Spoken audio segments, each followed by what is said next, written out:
Kwa majina naitwa Busagwe Ruben Buenga, ni afisa anayeshughulikia na mambo ya utalii wa pori la Kiba Liparamba. Hapa tulipo ni kwenye eneo letu la Mkuyu, kama mnavyoona. Ni eneo zuri lililopo ndani ya mto Mkuyu.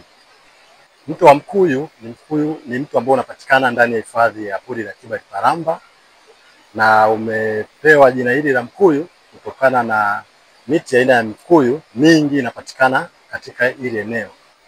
Lakini huu mto ni kivutio kizuri zaidi unapofika ndani ya pori la Kiba Liparamba, kwa sababu ni eneo tulivu ambalo lina vivutio vingi karibu yake.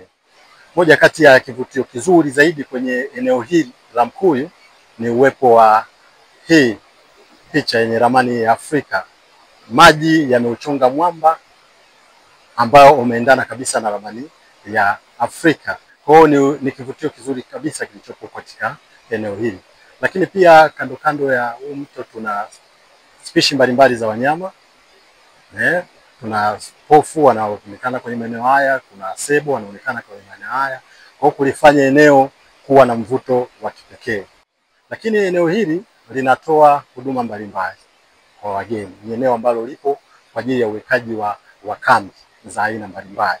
Kuna kambi za muda, picnic sites, zinaweza zikawekwa katika maeneo haya. Lakini pia kambi watu wanaweza wakaja, kuna nafasi nzuri sana ya kupiga mahema kwa ajili ya wageni.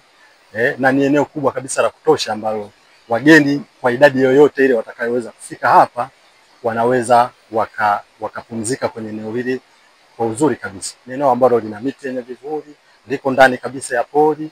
Ukikaa hapo utakuwa unaburudishwa na sauti za ndege wa aina mbalimbali walioko katika eneo hili. Kwa hiyo tunatumia fursa hii kuwakaribisha watu mbalimbali wa ndani na nje ya nchi kuweza kufika ndani ya pori la Kiba Liparamba, kuweza kufurahia mandhari nzuri inayopatikana. Ni eneo ambalo linatoa nafasi kwa wawekezaji kutoa huduma ya accommodation, malazi. Kuna eneo ambalo linaruhusu ujenzi wa kambi nyingine za wageni, anaweza akaja akaweka tents zake hapa. Lakini hata kwa wanaotoa huduma za chakula na vinywaji,